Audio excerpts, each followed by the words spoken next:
It may sound strange, but the moment he stopped trying to control his inner chaos was the moment something gentle began to change. For years, he believed calm was something you had to build, protect, and constantly chase before it slipped away again. Yet the quieter truth, the one no one had told him, was that peace had been there all along, waiting beneath the noise. If you've ever felt overwhelmed by your own thoughts, as if your mind refuses to sit down even when your body is exhausted, you might recognize his story. What he discovered wasn't a method or a rule, but a softer way of meeting himself that slowly dissolved the storm from within. This story is for the moments when everything looks fine on the outside, yet inside feels crowded and restless. For the times a single comment replays in your head all day, or silence feels heavier than noise. It begins with something small and ordinary, an object that seemed to hold more turbulence than it should, and it unfolds into a realization so simple it's often overlooked, like noticing the ground beneath your feet after years of staring at the horizon. Somewhere along the way he learned that calm doesn't arrive when life stops shaking you, but when you stop shaking yourself. So if part of you has been quietly wondering whether peace is still possible, not perfect peace, just enough to breathe again, stay for a moment. You may find that what you've been searching for isn't far away or complicated or reserved for stronger people. It might be closer than your next exhale, waiting patiently for you to notice. And as his story unfolds, you may begin to recognize pieces of your own, like hearing your name spoken softly in a crowded room. Because sometimes the deepest calm awakens not when we fight the storm, but when we finally listen to what it's been trying to say. On certain mornings, it seemed to him that his thoughts had woken up before he did, already arguing in crowded whispers. He would sit at the edge of the bed while the room stayed perfectly still, yet inside everything rattled like loose windows in a storm. Even the quiet felt loud somehow, as if silence itself had learned to pace back and forth. He wondered, not for the first time, how a life could look calm on the outside and feel like a shaken snow globe within. And there it was again in his hands, that small glass sphere, forever swirling when he least needed it to. He carried it everywhere, though he couldn't quite explain why, only that it mirrored something he couldn't name. When conversations grew tense or a careless remark landed too sharply, the flakes inside would whip into a blizzard. He tried hiding it in drawers, wrapping it in scarves, once even leaving it on a bus as a quiet act of surrender. Yet it always returned to his coat pocket, cold and trembling, as if chaos had a homing instinct. Some nights he caught himself staring at it, half afraid that the storm inside had become his natural weather. Friends said he overreacted, though not unkindly, the way people do when they don't hear the thunder you hear. A delayed reply, a raised eyebrow, a memory brushing past at the wrong time. Any of it could send the snow spinning. He'd step outside for air, counting slow breaths the way someone once suggested, but even breathing felt crowded. It puzzled him how exhaustion could come from doing nothing more than trying to stay composed. Somewhere deep down, a quiet fear settled in. What if this turbulence wasn't passing through, but settling in for good? One afternoon he sat in a park where children laughed as if the world were simple and reliably kind. He placed the globe on the bench beside him and watched the flakes collide, tireless, restless, almost determined. A breeze moved through the trees, gentle enough to be missed if you weren't paying attention. For a moment he imagined that calm might be less like building a wall and more like uncovering something buried. The thought felt fragile, like a match struck in a windy place, but it lingered just enough to be noticed. He picked up the globe again, this time without trying to still it, just observing the miniature storm doing its thing. It occurred to him, quietly, almost shyly, that maybe calm wasn't something you forced into existence. Maybe it was more like waking a sleeping animal, approached slowly, with empty hands. The idea unsettled him and soothed him at the same time, which felt oddly honest. And as he turned the glass in the fading light, he sensed that someone, somewhere, might understand what he couldn't yet. Not long after, he began noticing something peculiar about the globe. The harder he tried to quiet it, the wilder the storm became. He'd grip it tightly, as if firmness alone could persuade the snow to behave, but the flakes only scattered faster. It reminded him of arguments he replayed in his head, each replay stirring fresh emotion instead of settling it. So one evening, more tired than determined, he set the globe on the table and simply watched. To his surprise, the storm didn't grow. It softened, as if relieved to no longer be wrestled. He leaned back in his chair, Unsure whether he was witnessing a trick of light or something quietly important, the flakes slowed in their own time, drifting downward like they had somewhere patient to be. It struck him that calm might not be fragile at all, just hidden beneath all that frantic motion. A strange tenderness crept in, the kind that shows up when you stop scolding yourself mid-thought. For once, he didn't rush to label the feeling. He just let it sit beside him like an unannounced guest. In the days that followed, he experimented in small, almost secret ways. When irritation rose, he paused long enough to feel his feet on the floor, as if anchoring himself to something steady. When shame whispered old stories, he placed a hand on his chest and breathed as though fogging a mirror.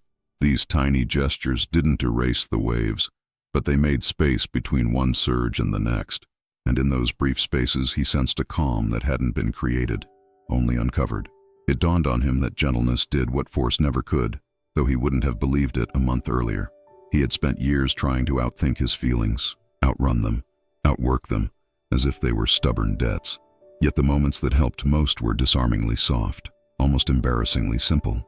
A quiet pause before reacting, a slow exhale, a silent "it's okay," offered inwardly like a cup of warm tea. The storm didn't vanish, but it no longer felt like the only thing in the room. One twilight he noticed the globe sitting untouched for hours, the snow perfectly still for once. He hadn't done anything heroic. He'd simply stopped shaking it with his resistance.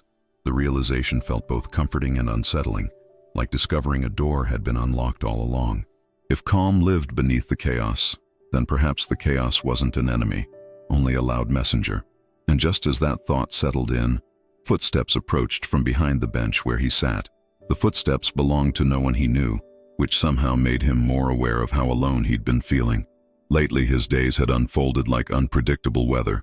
Sunshine one moment, sudden storms the next. A careless comment from a coworker could linger for hours, replaying itself long after everyone else had moved on. He tried to laugh things off, though inside he felt like glass held together by polite smiles. The globe trembled in his palm, as if it understood the strain of holding too much in. At home, even ordinary evenings carried a quiet tension he couldn't name.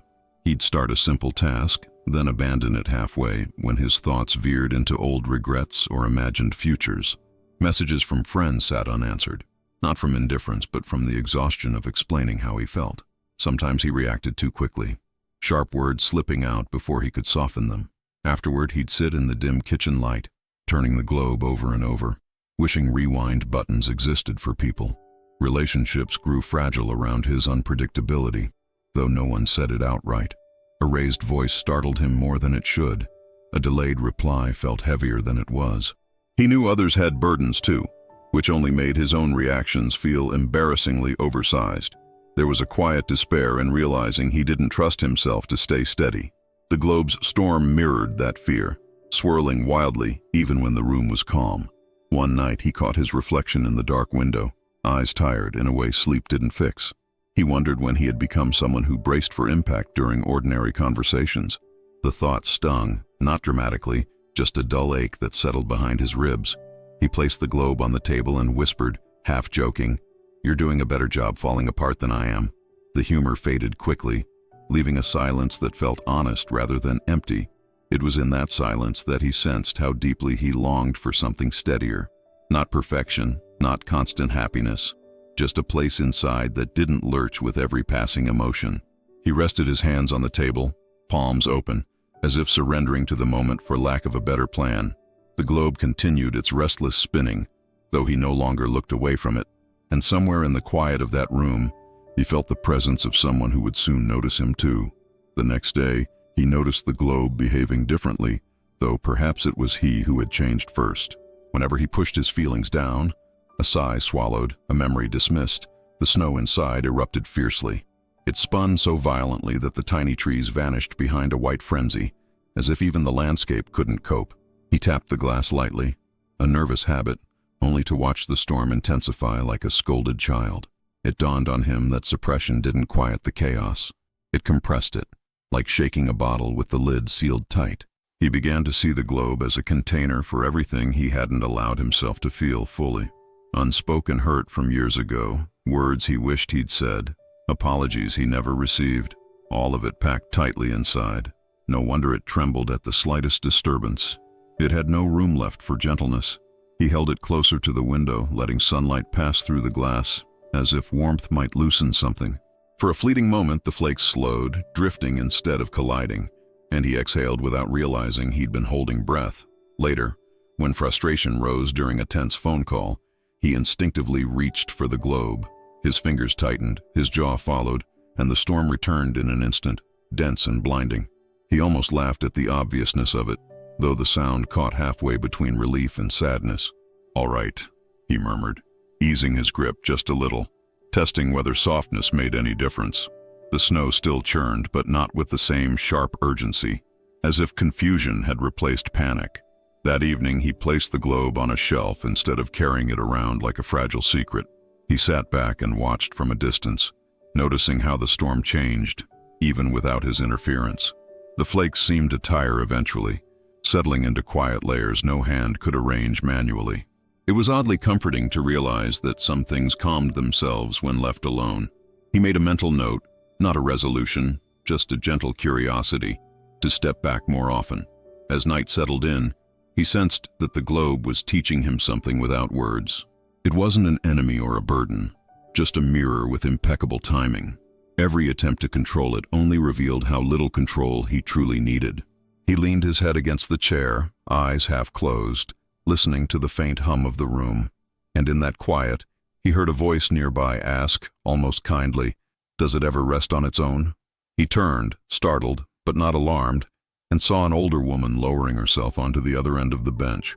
There was nothing extraordinary about her appearance, yet the air around her felt strangely unhurried. She glanced at the globe with quiet interest, the way one might observe falling leaves rather than a problem to solve. For a moment, neither of them spoke, and the silence didn't demand to be filled. It felt like stepping into still air after walking against a strong wind. "You've been shaking it a lot," she said gently, not as an accusation, but as an observation offered softly. He almost apologized, then realized she wasn't waiting for an explanation. Her gaze rested on the swirling snow without the slightest hint of concern, which puzzled him more than advice would have. Most people tried to fix things or change the subject. She simply allowed the storm to exist. He felt a subtle loosening in his chest, as if her calm had permission to be shared. She reached out, not to take the globe, but to steady the bench when a child ran past and jostled it. "Storms lose strength when they have space," she murmured, eyes still on the glass. He watched closely, expecting the flakes to surge again, yet they seemed to hesitate instead. The idea sounded almost too simple, like something easily dismissed on a busier day. Still, the way she said it made simplicity feel trustworthy rather than naive. They spoke in fragments after that, quiet exchanges that didn't pry or perform. He admitted how unpredictable everything felt lately, how quickly small moments turned heavy. She listened without interrupting, nodding as if he were describing weather she knew well. At one point, she suggested placing both feet on the ground and noticing the pressure, just for a breath or two. He did, awkwardly at first, surprised by how the world didn't tilt while he paused. When he opened his eyes, she was smiling at the globe as though it had told her a private joke. "See?" she said softly, though he wasn't sure what he was supposed to have seen yet. The snow was still moving, but not with the frantic urgency he'd grown used to. He felt the urge to ask who she was, how she knew these things, whether she could stay a little longer. Before he could form the question, she reached toward the globe, as if about to show him something important. Many of the stories you hear here aren't just stories. They reflect the invisible weight you may be carrying every day. If you're tired of holding pain, responsibility, and guilt that were never yours, I created an ebook called "The Weight of Stones That Are Not Yours and More Too Bonus for You." It's for those who want to let go, set boundaries, and live with more lightness. The link is in the description and in the pinned comment. She lifted the globe with both hands, not carefully, not cautiously, just with a kind of ordinary ease. For a brief second he tensed, expecting the storm to flare from the movement alone. Instead, she placed it gently back on the bench between them and withdrew her hands completely. "Watch," she said, her voice no louder than the breeze threading through the trees. He leaned closer, unsure what he was meant to notice beyond the familiar swirl. At first nothing changed, which made him realize how impatient he'd become with anything subtle. Then, almost shyly, the flakes began drifting downward without interference, each following its own quiet path. She didn't touch the globe again, didn't steady it, didn't instruct it to calm down. "It settles when you stop clinging to the storm," she said, eyes warm but steady. The words didn't feel like advice, more like something he was remembering rather than learning. He confessed quietly that letting go sounded suspiciously like losing control.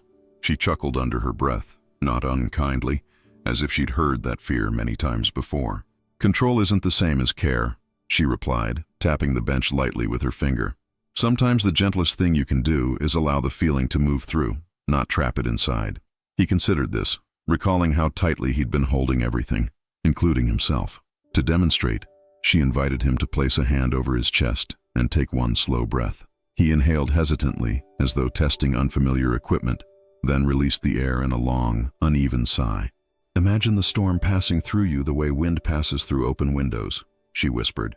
He did, and for a fleeting second, the tightness in his shoulders softened without negotiation. The sensation surprised him so much that he almost opened his eyes to check if it was allowed. When he looked again at the globe, the snow had nearly settled into a quiet white blanket. No force had arranged it. No clever technique had commanded it into place. It had simply been given permission to finish what it had started.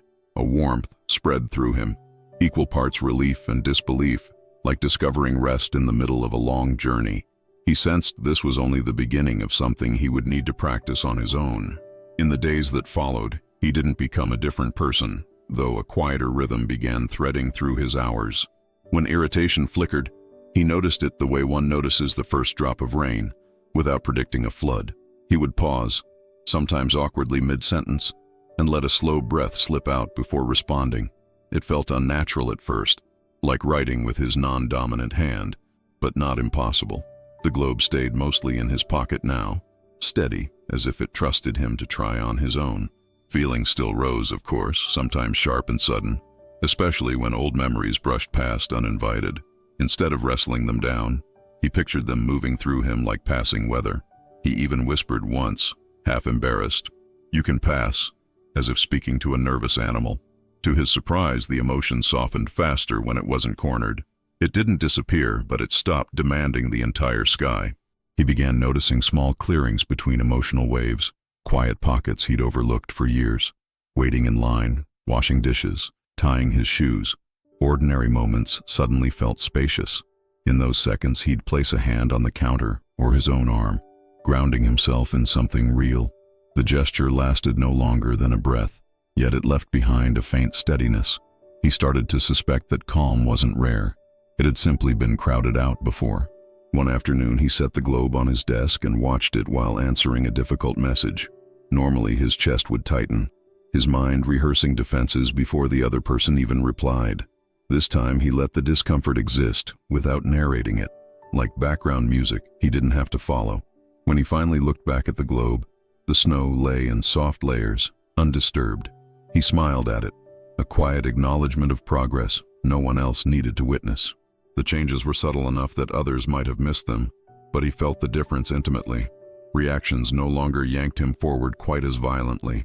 There was a moment of choice now. Even laughter came easier, lighter, as though it didn't have to fight through static to be heard. He caught himself wondering what would happen the next time something truly upsetting occurred. The question lingered gently, like a page turning toward a chapter he hadn't read yet. The test arrived on an ordinary afternoon, disguised as a sharp remark spoken too casually to be called cruel.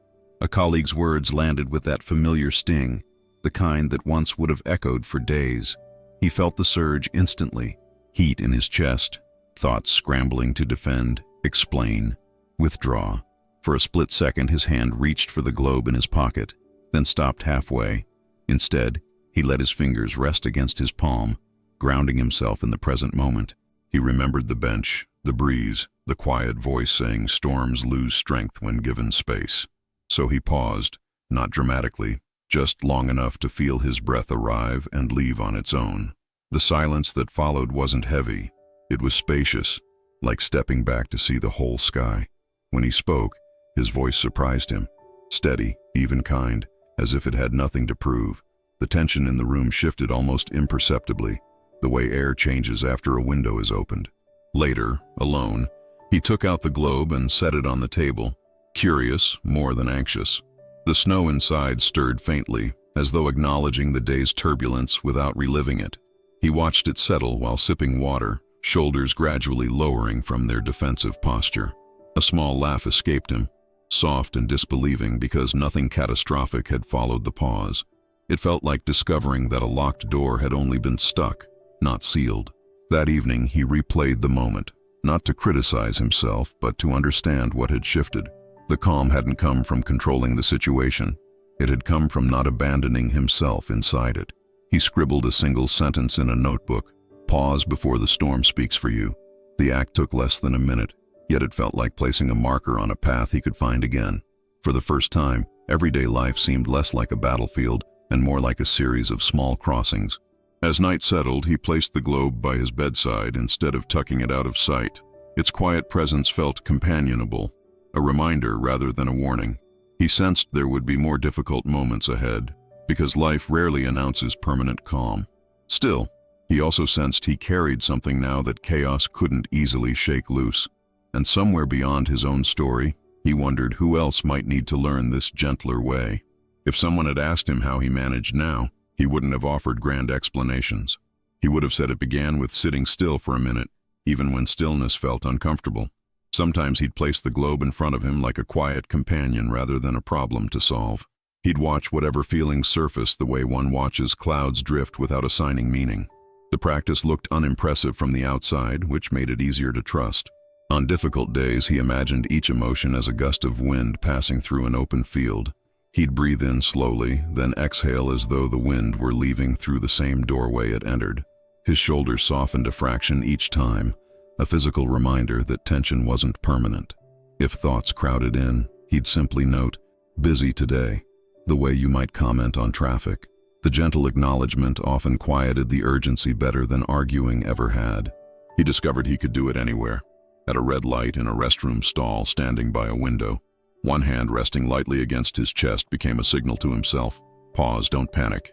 The breath that followed didn't need to be perfect. It just needed to be noticed. Even 30 seconds created a small clearing, enough to step out of reaction and into awareness. He began to suspect that calm traveled with him, waiting for an invitation.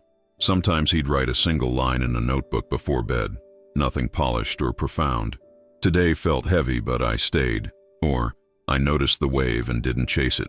Closing the notebook felt like setting the globe down for the night, allowing the snow to rest.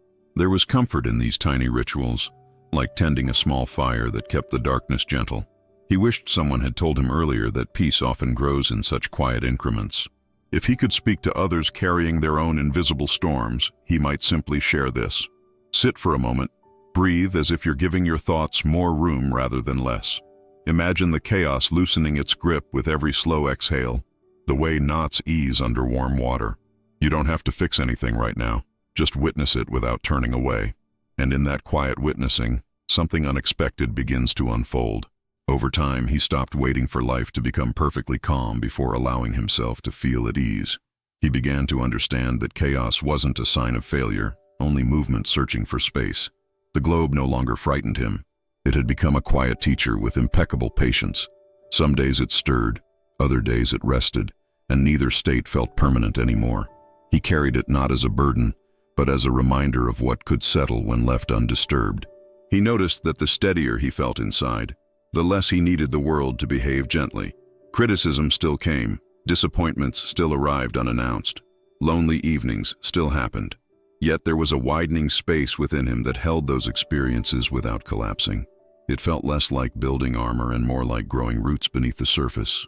People sensed the change too, though they couldn't quite name what was different. One evening he returned to the park where the first fragile shift had begun. The bench was empty, the air calm, the trees moving with a slow confidence. He placed the globe beside him and watched as the last flecks of snow settled into silence. For a long moment he simply sat there, not searching for insight, not bracing for impact. The quiet felt complete on its own, needing nothing added or explained. He realized then that deep calm wasn't the absence of storms, but the space that allowed them to pass. Those who softened inwardly didn't become fragile. They became quietly unshakable. The discovery didn't feel dramatic, just deeply right, like recognizing a familiar place at last. He closed his eyes. breathing in the cool evening air as if greeting an old friend. Somewhere inside, the restless noise that once filled him had learned to rest. When he stood to leave, he didn't rush, didn't check whether the calm would follow him. He knew now it wasn't something that could be lost, only forgotten for a while. The globe remained still in his hands, reflecting the fading light like a small, steady moon. As he walked away, the path ahead looked no quieter than before, yet it no longer needed to be. Behind him, the bench held the hush of a storm that had passed without needing to disappear.